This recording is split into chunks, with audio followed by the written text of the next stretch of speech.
या अगोदर पण मी 3-4 क्लासेसमध्ये गेली होती बऱ्याच वेळा टेस्टसाठी, की कसे शिकवतात वगैरे काय. आणि ज्यावेळेस मी इथे आले तेव्हा मला कळालं की इथे फक्त प्रॅक्टिकल्सवर जास्त जोर दिला जातो. थेरिटिकल पार्ट होता पण जो गरजेचा आहे तेवढाच होता. मी या अगोदर पूर्ण कोर्स केलाय डिजिटल मार्केटिंगचा, तरी सुद्धा मला सांगता येत नव्हतं की मला कशी ऍडव्हर्टाईज रन करायची वगैरे, कारण की ह्या गोष्टी शिकवल्याच नव्हत्या.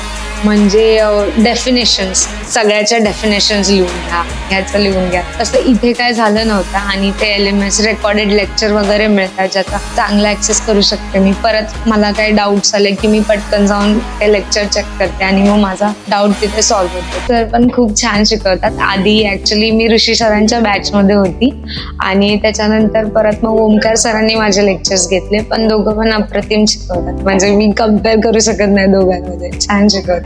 मी हा सगळ्यांना सजेस्ट करेल याच क्लासमध्ये जॉईन व्हायला. यासाठी इथे आल्यानंतर मला कळालं की प्रॅक्टिकल्सच ऍक्च्युली मेन इम्पॉर्टंट आहेत. थेरी पार्ट कोणी इतकं त्याला जास्त हे करत नाही. प्रत्येकाला नॉर्मल माहितीच आहे की ह्या गोष्टी काय असतात.